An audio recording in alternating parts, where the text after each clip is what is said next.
Hello and welcome. You're listening to the PsycHope Self-Help Podcast, a space for ambitious women when hearts get heavy. I'm Dr. Jennifer McManus, and with nearly 2 decades of experience in professional psychology, I'll be your host. This is where science embraces spirit. Each episode, we'll explore science-informed and often spiritually rooted ways to support emotional wellness and reclaim your peace. Hope you enjoy the show. Hey there, it's episode 56. So, it's late January as I'm scripting and recording this episode, but it won't be published until the first week of February. As people often do in January, though, I've been planning for the year ahead. Specifically, I've been reflecting on how to best use this podcast and the PsycHope platform. I knew whatever we did this year needed to be different from the episodes of years past. It's important to me to make sure whatever I share here is deeply meaningful and supportive. And that's because it's really hard being a human right now. Our hearts are heavy. We hear heartbreaking headlines every day. And it's understandable if you've been feeling down, overwhelmed, perhaps even at times full of rage. Maybe you've even had moments of asking, can I even make a difference anyway? It's so hard to find peace and solace right now. My family and friends express this. I hear it in online spaces. I have the privilege to learn about this sentiment up close from the women I serve. And yes, I feel it too. Stress comes at us in so many ways.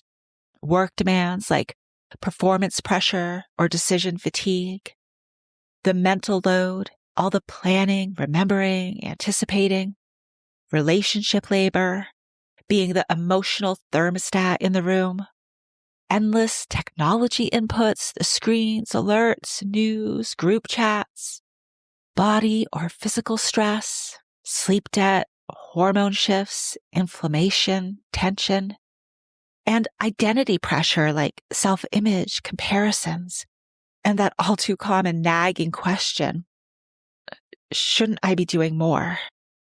Stress is not just what happens to you. It's also what your system has to process.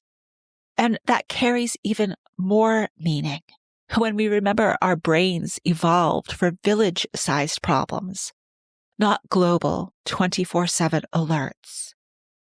When things get loud, tending to your inner world helps keep you living in alignment with your values. So with all this in mind, I knew coming into planning the episodes for this year that our core topics of self-help, stress relief, and self-care were just as important as ever. I'm going to be really vulnerable here, and I'll admit, though, that I would occasionally find myself wondering, with everything going on in the world at this time, are others going to see self-care as fluff, a waste of time? I really paused to reflect on this concern, and I'm here to tell you, I believe to my core, self-care has an even deeper meaning now. No matter what our work is, our duties, our responsibilities, maybe even our calling, a cause, something we fight for, whatever it is, with everything we are carrying in these times, self-care is essential. Our work, our loved ones, our causes all benefit from us feeling emotionally grounded, safe, and secure. If you're running on fumes, you don't become more virtuous. You risk becoming more reactive. When you're overwhelmed You might fire off a message or a post from a place of adrenaline, then reread it a bunch of times, second guess yourself, and either over-explain or disappear. Self-care helps you show up for your cause with grounded presence and strategy, not just intensity. Bringing it over into our personal experiences and relationships. When you're on edge, you might snap at your partner, then feel guilty and maybe even lose a whole hour to rumination. Self-care can interrupt that spiral. When you're stressed, you doom scroll, possibly then sleep badly, maybe then have less patience at work, then start wondering, what's wrong with you? Nothing is wrong with you. Your mind and body are overloaded. When your nervous system is not in fight or flight, you can respond to the hard things with clarity, boundaries, and compassion instead of overextending and pushing through on adrenaline.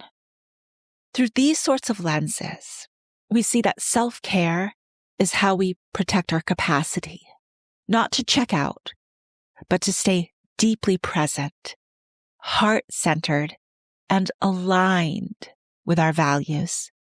The classic oxygen mask metaphor for self-care is still so true. You put it on first so you can help someone else. We might also think about self-care as tending your inner hearth so you can keep your light shining. A specific type of self-care, stress relief, helps us protect our peace, which is so important because peace supports us. Devoting time intentionally to cultivate personal peace is not denial of the heaviness around us. It can be considered an energy source for values-based living. I hope these examples help with the commonly held myth that self-care is selfish. A myth that I've seen get amplified by how much is being carried right now and how often we're exposed to it.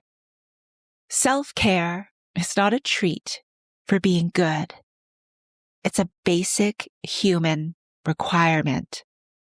As part of highlighting the importance of self-care in 2026, I also wanted to point out something else.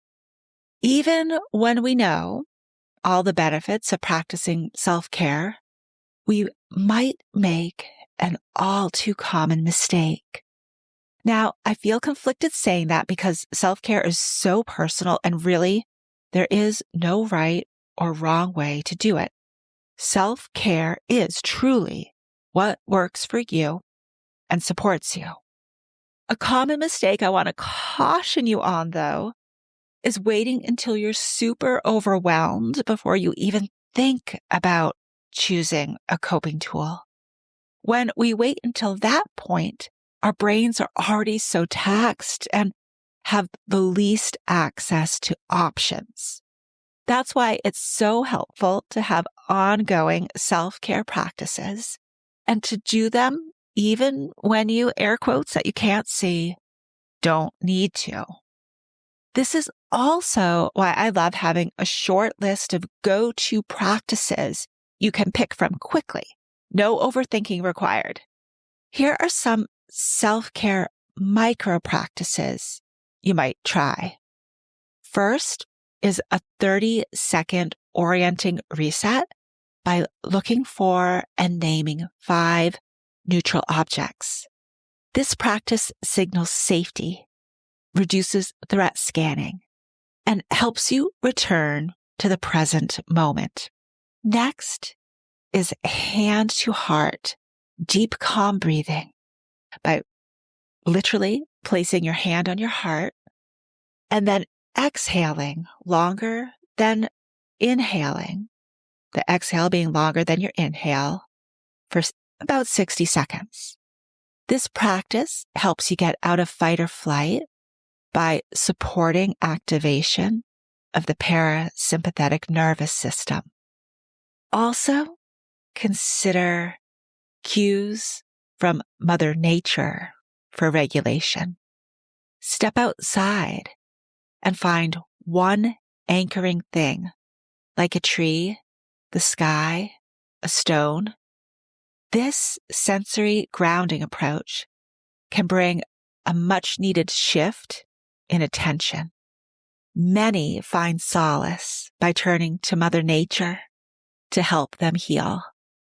With all the heavy headlines during these times, I think it's important to share news consumption boundaries for self-care. Choose one window a day, not all day.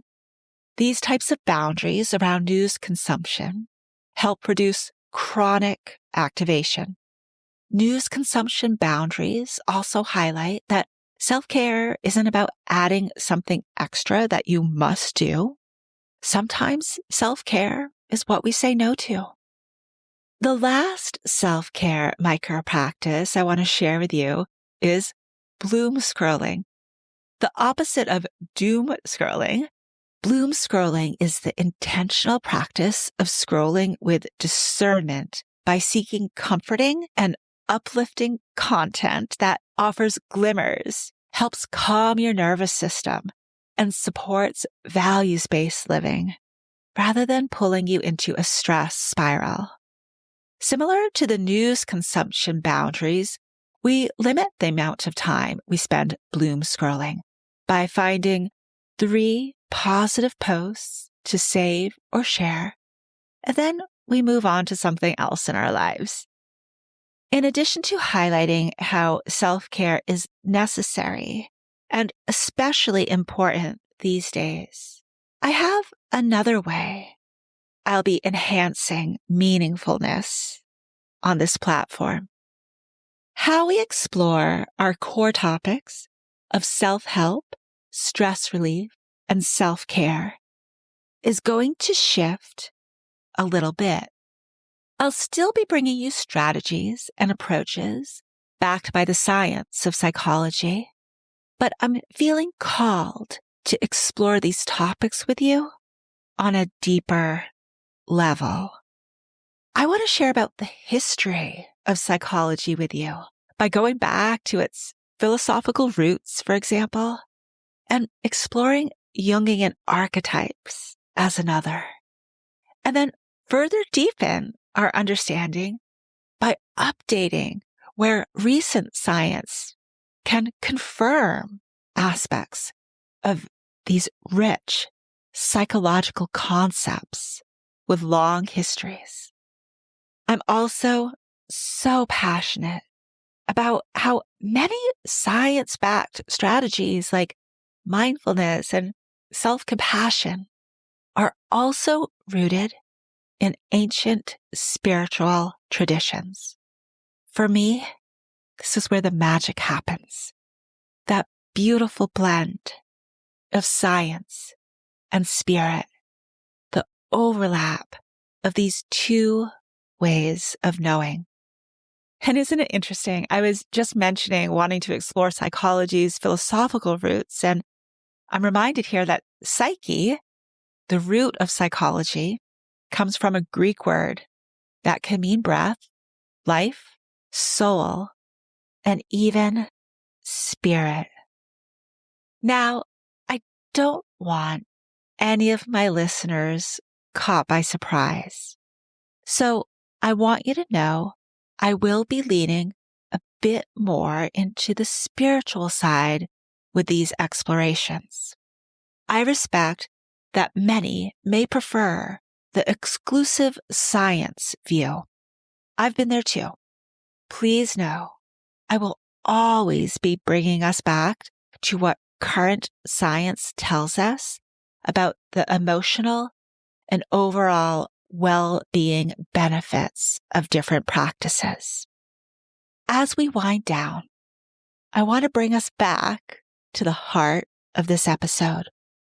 Self-care is how we protect our capacity so we can keep living in alignment with our values.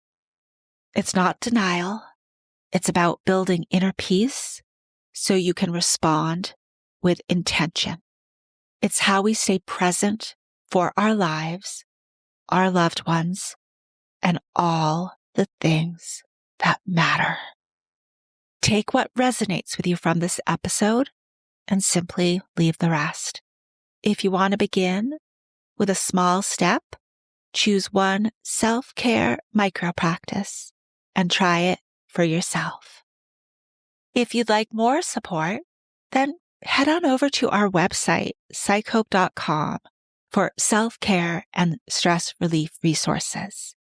I invite you to explore our site where you can find all our previous episodes, plus insight quizzes, dose happy hormone handouts, and hopefully helpful workbooks. We do have a self-care online shop with products available for purchase, but many of our resources are complimentary. Just consider them our gifts to you. You can also find guided meditations and visualizations on our YouTube channel at psych_hope. The PsycHope website and YouTube channel are both linked in the show notes. As we wrap up now, I want to extend my heartfelt thanks to you for taking the time in your busy life to tune in today. Much peace till next time. The information shared on the PsycHope Self-Help Podcast is for educational purposes only and is not a substitute for professional help. If you think you might benefit from more than self-help, resources are listed in the show notes.